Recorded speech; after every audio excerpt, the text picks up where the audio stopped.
ไปเอาบุญน้ำกันเด้ออีพ่ออีแม่ไปสบายน้ำข่อยเด้อขอยมาเอิญพ่อแม่พี่น้องขอยยานพ่อแม่พี่น้องเด้อ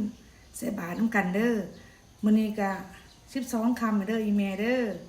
มื้อนี้12 ค่ำเด้อมื้อนี้วันอาทิตย์มื้ออื่นก็13 ค่ำ14 ค่ำ15 ค่ำก็สิฮอดบุญเขาพรรษาให้เด้อพ่อแม่พี่น้องเด้อข่อยเกี่ยมเครื่องใส่บาตรอยู่หน้าเฮือนข่อยก็บุญมีข่อยก็โชคดีข่อยก็ยังให้พ่อแม่พี่น้องทุกคนบุญมีโชคดีคือข่อยได้มีครูบาอาจารย์เพิ่นมาบิณฑบาตอยู่หน้าบ้านให้เฮาได้สร้างน้ำทำบุญถึงเฮาสิบ่มีอาหารการกินมากมายกายกองแต่เฮาก็มีข้าวติ๊บนึงมีน้ำจอกนึงเฮาก็สร้างน้ำทำบุญได้เด้ออีพ่ออีแม่เด้อบ่หาว่ามากมายกายกองดอกซ้ำบุญเฮาซ้ำศรัทธาเฮาซ้ำนี้เฮาก็ได้บุญเด้อพ่อแม่พี่น้องข่อยก็ใส่บาตรข่อยก็ยังให้พ่อแม่พี่น้องได้บุญนำกันเอาบุญนำข่อยเด้ออีพ่ออีแม่ลูกๆหลานๆทุกคนสร้างน้ำทำบุญสร้างกุศลสาสมบุญเหมือนไหวเด้อพ่อแม่พี่น้องบุญกุศลที่เฮาสร้างไว้บ่นี้ไปใส่เด้อพ่อแม่พี่น้อง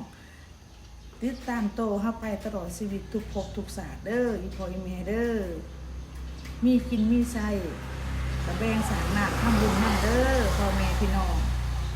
ถ้าเฮามีกินมีใส่เฮากระแบงสร้างน้ำทำบุญสร้างกุศลสร้างบนเด็กสร้างบนน้อย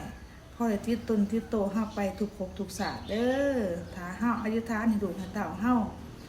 ลูกเต้าเฮาก็ได้ส่วนบุญส่วนกุศลนำเฮาไปนำได้เฮาก็ได้สร้างบุญสร้างกุศลสิ่งที่ว่าผ่านมาเฮาเคยสร้างกรรมสร้างเวรจากนักก็จะกลายเป็นเบาเด้ออีพ่ออีแม่เฮาบ่ฮู้จักว่าเฮาเคยสร้างกรรมสร้างเวรกับไผในภพใด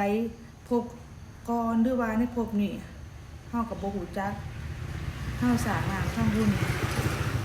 สร้างไว้เด้อพ่อแม่พี่น้อง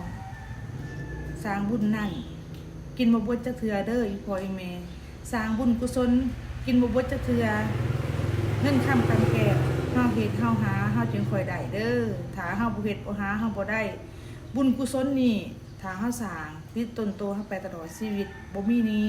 บ่มีเบิดเด้อพ่อแม่พี่น้องเด้อลูกเด้อหลานเด้อให้สร้างน้ำทำบุญเมียนไว้ถ้ามีโอกาสให้ลูกให้หลานสร้างน้ำทำบุญเมียนไว้อย่าให้ป้าอย่าให้หลาเด้อลูกเต่าลูกหลานทุกคนเด้อให้เจ้าสร้างน้ำทำบุญให้ลูกเด้อบ่ดวงบ่ร้ายเขาปั้นนึงกับเป็นบุญเด้อสร้างน้ำทำบุญสาสมเมียนไว้เฮาบ่ฮู้จักว่าอนาคตภายภาคหน้าเฮาจะเป็นแนวใดมื้อนี้สิเป็นแบบใดเฮาก็บ่รู้จักเฮารู้จักเป็นหน้าที่นี่เวลาที่เฮาบอกกันเด้อเอาบุญมาเด้อเอาบุญให้แม่เด้อลูกๆหลานๆเด้อมาใส่บาตรนำกันมาเด้อหาครูบาเพิ่นมาบิณฑบาตโชคดีแล้วเฮาโชคดีเฮาบุญมีที่สุดเฮาได้สร้างน้ำทำบุญคู่มือสร้างน้ำทำบุญแล้วเฮาก็ไปเฮ็ดไปหาแล้วเฮามีกินมีใส่เฮาก็แบ่งน้อยนึงมาสร้างน้ำทำบุญถ้ามีบ่หลาย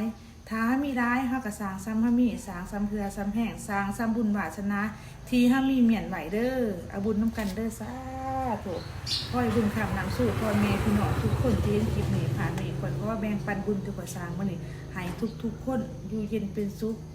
มีแต่ความสุขเด้อมอจะเข้าพรรษาเด้อ